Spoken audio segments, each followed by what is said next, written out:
धोखे की सजा। किसी स्थान पर एक बहुत बड़ा तालाब था। वहीं एक बूढ़ा बगुला भी रहता था।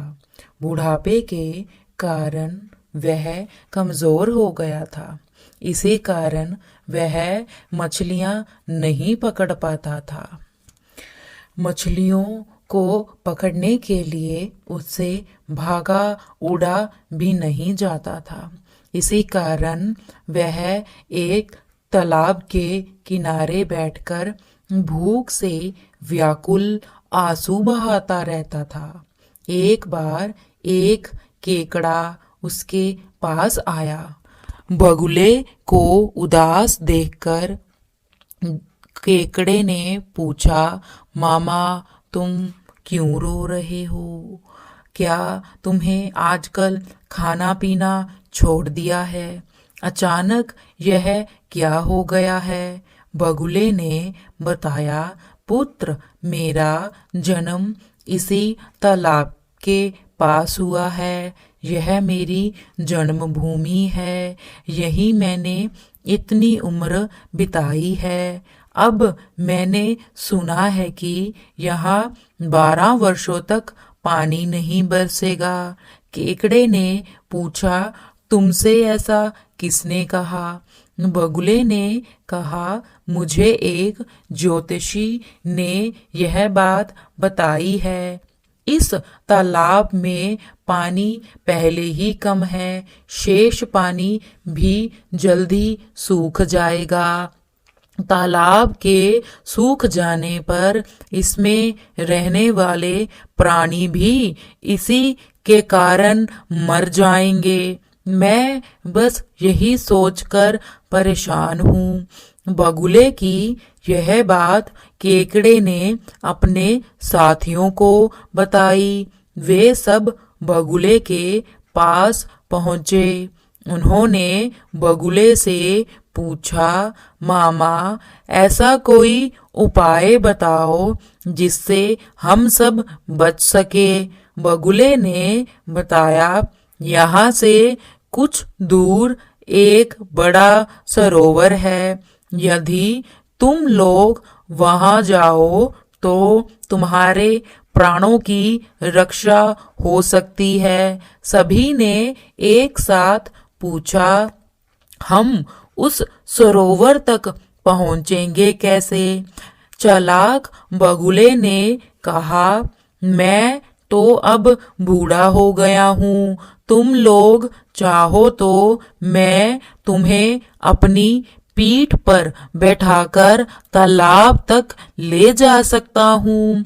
सभी बगुले की पीठ पर चढ़कर दूसरे तालाब में जाने के लिए तैयार हो गए। दुष्ट बगुला प्रतिदिन एक मछली को अपनी पीठ पर चढ़ाकर ले जाता तथा साथ ही एक केकड़े को भी ले जाता। शाम को तालाब पर लौट आता। इस प्रकार उसकी भोजन की समस्या हल हो गई।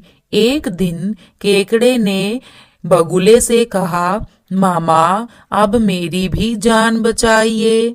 बगुले ने सोचा कि मछलियां तो वह रोज खाता है, आज केकड़े का मांस खाएगा। ऐसा सोचकर उसने केकड़े को अपनी पीठ पर बैठा लिया। उड़ते हुए वह उस बड़े पत्थर पर जा उतरा जहां वह हर दिन मछलियों को खाया करता था। केकड़े ने वहां पर पड़ी हुई मछलियों की हड्डियों को देखा। उसने बगुले से पूछा, मामा, सरोवर कितनी दूर है? आप तो थक गए होंगे। बगुले ने केकड़े को मूर्ख समझकर उत्तर दिया, अरे कैसा सरोवर?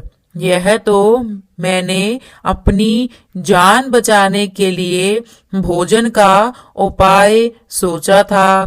अब तू भी मरने के लिए तैयार हो जा। मैं इस पत्थर पर बैठकर तुझे भी उन मछलियों की तरह खा जाऊंगा। इतना सुनते ही केकड़े ने बगुले की गर्दन जकड़ ली और अपने तेज दांतों से उसे काट डाला। बगुला वहीं मर गया। केकड़ा किसी तरह धीरे धीरे अपने तालाब तक पहुंचा। मछलियों ने जब उसे देखा तो उसे पूछा, अरे केकड़े भाई, तुम वापस कैसे आ गए और मामा को कहाँ छोड़ आए? हम तो उनके इंतजार में बैठे हैं। यह सुनकर केकड़ा हंसने लगा। उसने बताया, वह बगुला धूर्त तथा धोखेबाज था।